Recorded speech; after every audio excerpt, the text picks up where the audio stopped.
Hai, Assalamualaikum. Salam sejahtera. Anda bersama saya Hafizah Zaman bertemankan rakan setugas Hafizi Rosli. Hari ini 7.30 pagi. Awal pagi seperti biasa membawakan kepada anda berita dalam dan juga luar negara dan apa yang menghiasi muka hadapan dan dada akhbar untuk hari ini, Hafizi. Dan kita ingin melihat kepada beberapa muka hadapan akhbar yang menarik perhatian kita untuk kita kongsikan kepada anda semua. Semalam banyak juga berita-berita yang menjadi tumpuan seperti pembatalan projek HSR antara Kuala Lumpur dan juga Singapura. Dan ini yang diberikan penekanan oleh New Straits Times di mana the right move katanya. 10 years after the KL Singapore High Speed Rail HSR project was revealed, the governments of both countries announced its termination yesterday. Economists agree the project is not a priority now when all resources should be expended on economic recovery and the people's welfare. Ini kita juga dapatkan pakar-pakar mengenai apakah impak kepada ekonomi negara kita, begitu juga dengan impak antara hubungan dua hala antara Malaysia dan juga Singapura susulan pembatalan HSR ini. Begitu juga dengan berita harian, apa perkembangannya, Fizi? Okey, di berita harian lain pula yang diberikan perhatian iaitu berkenaan dengan Perintah Kawalan Pergerakan Pemulihan yang dilanjutkan sehingga 31 Mac.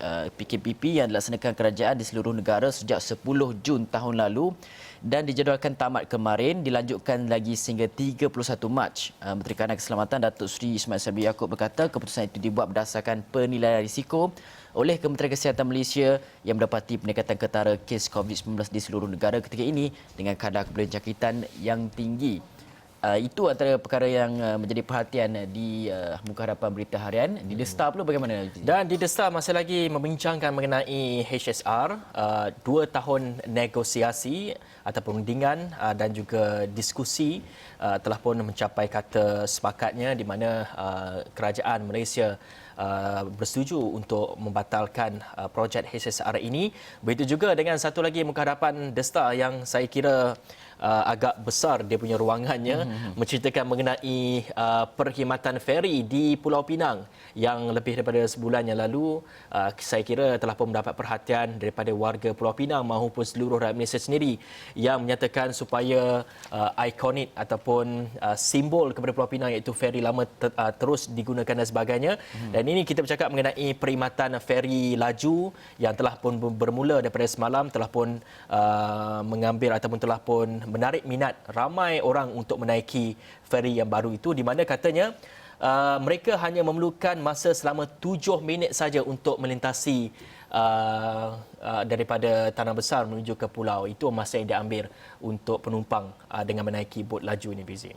Ya, dan dengan itu saya sebagai rakyat Pulau Pinang berbangga sikitlah ada feri baru. Feri lama masih dikekalkan walaupun mod pengangkutannya sedikit berubah dan feri ikonik itu masih ada dan kita harapkan ia dapat memastikan bahawa pelancongan di Pulau Pinang dan ikon kepada Pulau Pinang itu dapat kita selenggara dengan baik dan juga memastikan bahawa rakyat Pulau Pinang dan juga pelancong-pelancong di seluruh negara ini maupun dalam dan juga luar negara dapat merasai sama-sama feri ikonik di Pulau Pinang itu. Itu harapan daripada rakyat Pulau Pinang sendiri, ya? Ya, benar.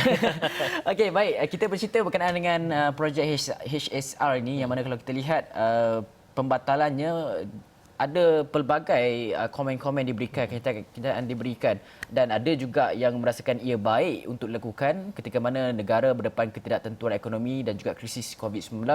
Ada juga yang berpandangan bahawa ia seharusnya dikaji semula ataupun ia seharusnya cuba mencari alternatif lain untuk memastikan bahawa negeri-negeri yang terlibat dalam projek ini seperti Johor, Melaka dapat mencari alternatif lain untuk majukan ekonomi mereka. Kalau kita lihat projek HSR Kuala Lumpur Singapura disahkan berakhir 31 Disember perjanjiannya sekaligus menyaksikan projek tersebut terbatal secara sendiri. Dalam kenyataan bersama, Malaysia Singapura memaklumkan kedua-dua negara akan patuhi syarat masing-masing dan melakukan tindakan yang diperlukan akibat penambatan perjanjian projek HSR.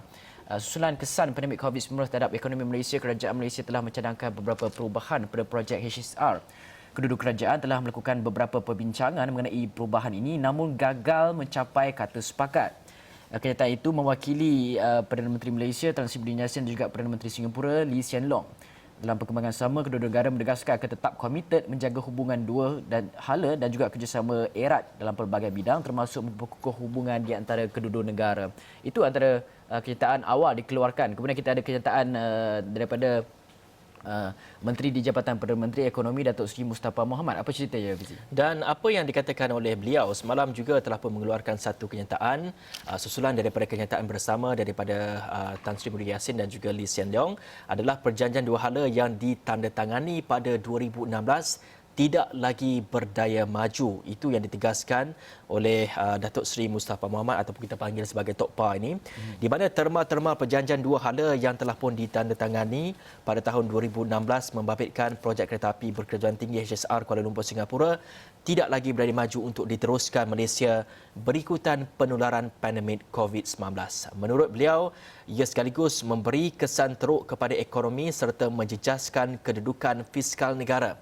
Dan menurut beliau, bermula akhir 2018, kerajaan Malaysia telah meneliti beberapa alternatif bertujuan untuk menurunkan kos keseluruhan projek berkenaan, dan ini jelas beliau penelitian semula itu menjadi keutamaan kerajaan semenjak COVID-19 ini berlaku. Kita lihat betapa besarnya impak COVID-19 ini, bukan saja impak kepada kesihatan kita, malah juga memberi impak kepada ekonomi kita. Jadi kita perlu mencari sumber ataupun pendapatan yang baru. Dalam masa yang sama, sekiranya kita ingin meneruskan projek HSR ini, semestinya kita perlu mengeluarkan satu lagi dana untuk HSR ini. Jadi mungkin pada masa kini ramai pakar yang melihat ia tidak lagi relevan kerana kita lebih mengutamakan kepada rakyat kita, untuk kita membela nasib rakyat, untuk kita memastikan mereka yang rentan, mereka yang terjejas ini dibela, dan itu semua merupakan kita punya prioriti pada ketika ini. Dan untuk mengeluarkan dana untuk kita meneruskan projek HSR pada ketika ini adalah tidak relevan. Itu kata-kata daripada pakar sendiri, PJ. Dan namun berbeza pula pandangan daripada bekas Perdana Menteri Datuk Seri Najib Tun Razak yang menyatakan bahawa Malaysia perlu membayar anggaran lebih kurang dalam 310 juta ringgit kepada Singapura susulan pembatalan projek kereta api berkelajuan tinggi HSR Kuala Lumpur Singapura. Kata Datuk Seri Najib, kerajaan Singapura umum batal perkara tersebut dan akan tuntut pampasan daripada kita. Antara alasan rasmi diberi Malaysia kenapa nak batal ialah COVID-19. Sebelum ini kerajaan PH pernah bayar 45 juta ringgit kepada Singapura sebab tangguhkan projek ke akhir tahun 2020. Justru jelas Najib penamatan perjanjian projek HSR ini menyaksikan ia terbatas secara sendiri, dan katanya Ahli Parlimen Pekan juga mendakwa projek HSR Kuala Lumpur Singapura akan digantikan dengan projek kereta api berkelajuan sederhana Kuala Lumpur Johor Bahru KLJB menerusi entry berasingan. Najib berkata kos pembinaan bagi MHSR KLJB juga dilaporkan antara 63 bilion hingga 65 bilion, dan ia tidak jauh berbeza dengan kos asal pembinaan HSR KL Singapura sebanyak 60 bilion hingga 68 bilion ringgit. Itu antara kenyataan dikeluarkan oleh bekas Perdana Menteri yang menyatakan bahawa agak mempersoalkanlah. Beliau mempersoalkan kenapa kerajaan perlu membatalkan projek HSR yang dilihat berimpak tinggi berbanding meneruskannya dengan mungkin ada negosiasi-negosiasi yang boleh dilakukan di antara Malaysia dan juga Singapura untuk memastikan bahawa kos itu berkurangan dan sebagainya. Tapi apa pun kita faham, ia adalah rata-rata pakar analisis juga berpendapat bahawa ia adalah untuk kepentingan rakyat. Keutamaan projek-projek besar sekarang ini adalah tidak membawa makna sekiranya pemulihan ekonomi rakyat, kebajikan rakyat itu tidak diperihara terlebih dahulu. Dan dalam masa yang sama juga kita nak melihat kepada ada beberapa perkara lagi, iaitu berkenaan dengan Perintah Kawalan Pergerakan PKPP yang telah pun diumumkan oleh Menteri Kanan Keselamatan Datuk Seri Ismail Sabri Yaakob. Apa cerita Fizi? Dan katanya kerajaan mengumumkan Perintah Kawalan Pergerakan PKP Pemulihan ataupun kita sebut sebagai PKPP yang dijadualkan tamat pada 31 Disember dilanjutkan selama 3 bulan lagi sehingga 31 Mac 2021 di seluruh negara kecuali di Selangor, Kuala Lumpur dan Sabah serta lokaliti yang masih diletakkan di bawah PKP bersyarat PKPB dan PKP diperketatkan PKPD. Dan jelas beliau keputusan tersebut dibuat selepas mengambil kira penilaian risiko yang dijalankan oleh Kementerian Kesihatan KKM dengan mendapati peningkatan kes yang ketara dan kadar keberjangkitan yang masih lagi tinggi. Jadi apabila kita melihat negara kita masih lagi meneruskan kepada PKPP ini, ini semestinya menuntut kepada pematuhan kepada SOP. Jangan lupa untuk kita memakai mask dan patuh segala SOP penjarakan fizikal, cuci tangan dan sebagainya. Dan banyak juga penguatkuasaan telah pun dilakukan atas kesalahan mereka tidak menjaga penjarakan fizikal serta aktiviti-aktiviti seperti kelab malam. Ada yang masih lagi pergi ke kelab malam dan juga ada lagi pengusaha kelab malam yang membuka kelab mereka, sekaligus kepatuhan kepada SOP itu tidak dapat dilakukan dan ia berisiko untuk mencetuskan lebih banyak lagi jangkitan-jangkitan terutama di Lembah Kelang ini sendiri, Fizi. Ya, dan bukan sekadar COVID-19, 1 Januari 2021 ini dilihat sedikit macam langkah kiri ya. Kita masuk Malaysia ni kerana apa? Kerana semalam saja kita ada 3 kejadian kemalangan, 1 melibatkan helikopter, 2 daripada 3 kemalangan ini melibatkan nyawa.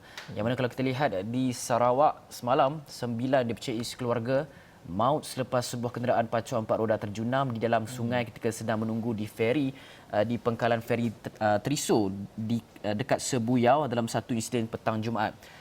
Jurucakap Bomba Sarawak berkata pihaknya menerima panggilan pada jam 3.14 petang. Beberapa anggota kemudian dikejarkan ke tempat kejadian. Pengarah JPPM Sarawak, Kirudin Draman, ketika dibunyi mengesahkan kejadian dan juga kematian tersebut. Dan ini antara video dan juga keadaan yang visual yang anda saksikan sekarang ini, mangsa cuba diselamatkan oleh pihak bukanlah pihak orang ramai yang berada di sana. Dan kalau anda dapat saksikan beberapa gambar yang bagi saya cukup meruntun hati ya apabila kita melihatnya. Ini antara gambar yang dipaparkan yang menjadi salah satu perkara yang agak tragedi untuk kita Malaysia mendapati perkara ini, dan ini antara orang-orang ataupun mereka yang terlibat dalam kemalangan tersebut yang bagi saya ia sukar untuk kita gambarkan di tahun baru ini. Dan sebenarnya difahamkan bahawa kenderaan tersebut hilang kawalan sehingga menyebabkan berlakunya kejadian tersebut, yang mana kalau kita lihat kenderaan pacuan 4 roda yang terhumban di dalam Sungai Batang Lupa di pangkalan feri Traiso kira-kira 120 km hilang kawalan sebelum terjatuh ke dalam sungai itu dan mengorbankan 9 nyawa yang berada di dalamnya. Dan difahamkan antara nyawa yang terkorban yang paling muda adalah seorang bayi yang baru sahaja berusia 4 bulan. Ketua Polis Daerah Seri Aman Bingkok John berkata kenderaan itu dipandu seorang wanita dalam perjalanan dari Kapit menuju ke Kuching menggunakan jalan yang berladin yang meludam. Apabila sampai tempat kejadian, dipercayai pemandu gagal mengawal pergerakan kenderaan itu menyebabkan kenderaan berkenaan terbabas dan menggelosor jatuh ke dalam sungai. Menurutnya orang ramai yang berada di kawasan jeti itu sempat mengikat kenderaan berkenaan dengan rantai besi dan menariknya bagi menghalang 4x4 itu tenggelam sebelum bertindak mengeluarkan kesemua mangsa. Dan sesudah kejadian, puncanya masih lagi cuba dikenal pasti. Dan ini adalah antara tragedi itu turut meragut nyawa bayi lelaki berusia 4 bulan. Dan kita apabila berlaku tragedi seperti ini, Hafizi, saya pernah mengunjungi ke Batang Lupa dan melihat kepada keadaan sungai di sana. Ya, keadaan sungai di sana arusnya kadang-kadang tinggi, kadang-kadang rendah, dan keluasan sungai itu agak panjang sebenarnya. Dan kalau kita dapat saksikan juga bukan sekadar keluasan sungai dan juga paras air, tapi juga Sungai Batang Lupa ni dia terkenal dengan buaya yang begitu banyak. Di sana kalau nak bunuh buaya dibenarkan sebab ia terlampau banyak sangat. Dan dalam masa yang sama juga kita melihat kepada infrastruktur yang sepatutnya ada seperti jabatan di Batang Lupa yang kalau kita imbas sedikit kembali, kerajaan Barisan Nasional sebenarnya pernah mengusulkan untuk meluluskan projek pembinaan jabatan di situ, tapi ditamatkan atas faktor apa saya tidak pasti. Dan kita juga mahukan supaya infrastruktur di Sarawak, bukan saja di Sarawak, di sekitar-sekitar kawasan yang betul-betul memerlukan infrastruktur jabatan seperti ini dapatlah kita laksanakan, kerana ini melibatkan nyawa rakyat itu sendiri ya Fizi. Ya, perkara yang bukan satu perkara yang boleh kita sekejap lulus, sekejap tidak lulus. Itu adalah perkara yang kita tidak boleh terima sekali, dan ia melibatkan nyawa orang ramai, bayi berusia 4 bulan. Kalau orang kata ni dalam bahasa pasar ataupun secara kasarnya, manalah hati perut nak tengok orang berulang-alik antara dalam keadaan yang berisiko tinggi seperti itu.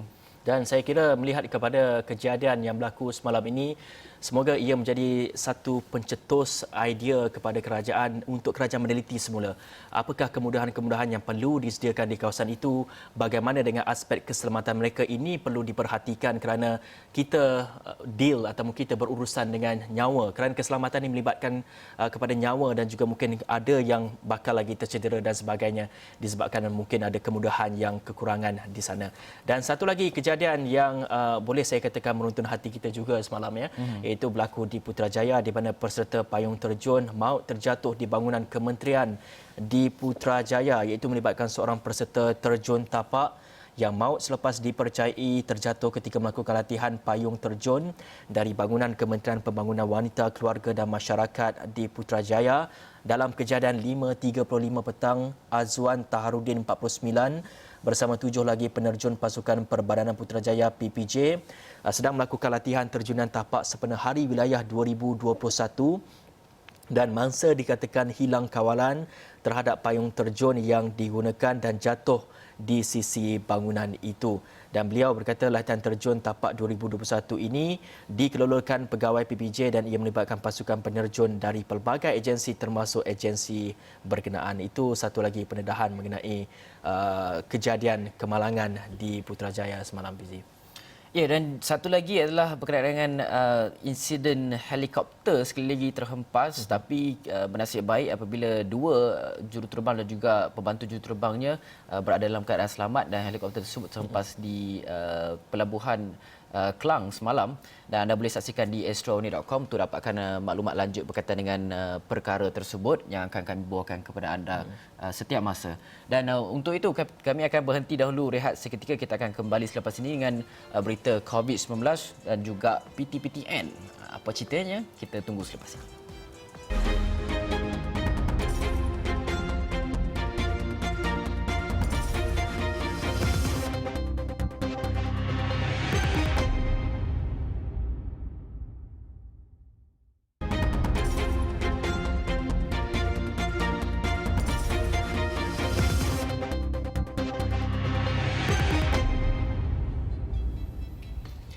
Baik, angka COVID-19 masih lagi pada paras angka 2,000 dan ke atas. Semalam saja mencatatkan 2,068 kes baru, 2 kes import, 2,066 kes tempatan, menjadikan jumlah keseluruhannya adalah sebanyak 115,078 kes, dan jumlah kes aktif juga berada pada paras 23,433. Jumlah kemasukan ke ICU 126 termasuk 54. Manakala jumlah kematian semalam mencatatkan 3 lagi, menjadikan jumlah keseluruhannya adalah 474 kes. Manakala kes sembuh semalam mencatatkan juga angka 2,000. Ini satu perkara yang membanggakan juga, iaitu 2,230 kes yang telah pun sembuh. Terima kasih kepada petugas Barisan Harapan, dan juga jumlah yang telah pun sembuh adalah mencapai 91,171. Dan kalau kita lihat kes baru mengikut negeri juga, semalam kita lihat Selangor masih lagi mencatatkan kes yang paling tinggi, iaitu 776 kes, KL 457 kes. Pulau Pinang juga catatkan peningkatan kes yang agak tinggi, iaitu 226 kes, manakala Johor 112 kes. Di Sabah juga kekal pada paras 254 kes. Itu antara negeri-negeri yang saya bacakan kepada anda mengalami kes peningkatan kes COVID-19 yang boleh katakan agak tinggi, ya Fizi. Betul. Dan kita menutup tahun 2020 kita dengan kes yang tertinggi dicatatkan di Malaysia, iaitu lebih daripada 2,500, dan kita memulakan tahun baru 2021 dengan kes yang paling tinggi untuk tahun ini, saya kira, sebab baru sehari saja. Baru sehari.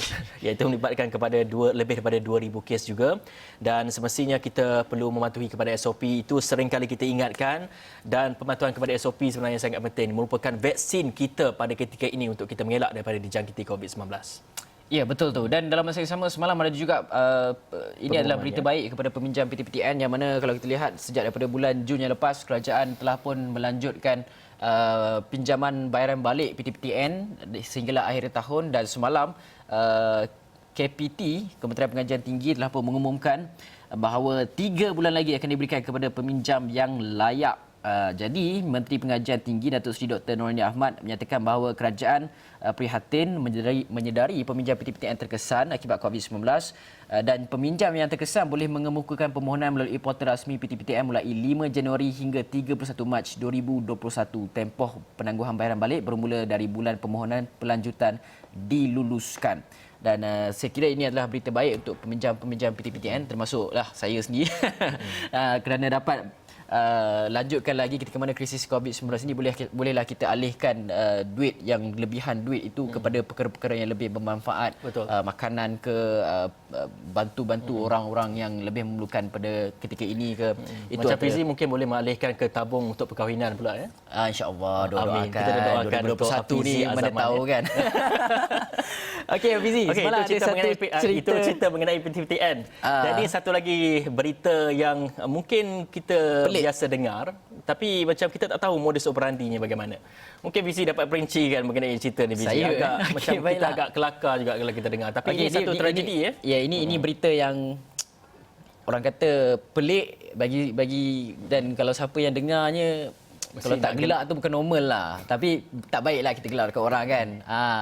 Dan ini adalah di Alostar, kejadian berlaku seorang lelaki terpaksa menahan kesakitan hampir 2 jam selepas tindakan peliknya menyarung cincin pada kemaluan menyebabkan ia tersangkut dan terpaksa dikeluarkan dengan bantuan pihak bomba. Timbalan Pengurusan Bomba Ahmad Naufal Abdullah menyatakan pihaknya terima panggilan 4:07 pagi pada kejadian itu berlaku. Kemudian sepasukan anggota tiba dikejarkan untuk membantu pesakit itu dah ada di hospital sebenarnya. Dan anggota bomba terpaksa berhati-hati untuk memotong cincin terbabit untuk dengan menggunakan alat pemotong besi bagi mengelakkan kecederaan serius pada kemaluan mangsa. Dan cincin terbabit baru dikeluarkan 5:51 pagi. Mangsa berusia 38 tahun sudah berkahwin. Dikatakan panik selepas cincin itu tidak dapat dikeluarkan selepas disarung pada kemaluan. Dia dikatakan kemudian memandu kenderaan sendiri untuk ke hospital terbabit. Jadi ini antara sebenarnya bukan saja kami nak bawakan dalam awal ni pagi tapi ia mendapat ciapan di Twitter yang agak tinggi. Orang ramai juga berminat untuk mengetahui. Tapi apa pun janganlah membahayakan diri sendiri apabila dan mudah percaya kepada perkara-perkara yang anda lihat di internet. Kononnya adalah perbincangan di media sosial, netizen menyatakan bahawa kita sering kali dengar orang masukkan cincin di kemaluan dan sebagainya. Macam satu trend pula. Tapi kita tak tahu apa benda motifnya. Motif dia ada yang mungkin ada mitos-mitos yang dia percaya sendiri. Mitosnya adalah ia dikatakan lebih memastikan ereksi itu lebih tinggi dapat, orang kata tenaga orang kata apa, lebih lama diranjang dan sebagainya. Itu antara yang dinyatakan di media sosial apabila saya membaca komen-komen yang berita ni dapat orang kata perhatian jugalah. Orang nak tahu benda-benda pelik dan juga jelik ini. Dan satu lagi kalau kita tengok, jangan buat Fizi. Kalau cincin tu saiz dia kecil tapi kita tak tahu macam mana dia punya modus operandi dia, macam mana dia memasukkan sebagainya. Itu cerita dia. Itu cerita lain tapi kita akan bawakan, mungkin ada masalah kepada psikologi juga tapi kita akan bawakan juga dalam rutin-rutin awal ni. Mungkin kita nak dapatkan jugalah. Ni bentuk cincin dia Fizi. Itu cincin dia yang setelah pun dipotong. Dan saya sebenarnya respect kepada abang bomba ni. Kita kalau ada ular kita panggil dia, banjir kita panggil dia, cincin tersekat pun kita panggil dia. Memang semua kerja dia boleh buat. Tahniah kepada JBPM sebenarnya. Ya, betul tu. Dan peringatan terakhir kepada diri saya dan juga Hafizi dan juga rakan-rakan sekalian, janganlah buat perkara-perkara yang pelik-pelik ini kerana dapatkan bantuan doktor dan sebagainya sekiranya anda mengalami masalah berkaitan dengan seksualiti anda, dan pastikan bahawa kita mengamalkan penjarakan fizikal, pelitup muka ketika mana kita berada di era pandemik COVID-19 ini. Faktor-faktor kesihatan ini adalah sangat-sangat penting untuk kita titik beratkan sementara kita menunggu vaksin COVID-19. Dan untuk isteri-isteri di luar sana, jagalah laki-laki anda. Jangan buat perkara-perkara yang pelik sebegini. Betul sih? Ya, betul. Baik, itu saja yang sempat kita bawakan dalam Awani Pagi pada kali ini. Dan kita akan bawakan perkembangan selanjutnya dalam astrawani.com. Begitu juga dengan buletin Awani yang seterusnya, Fizi. Dan sekian dari kami. Assalamualaikum. Salam sejahtera.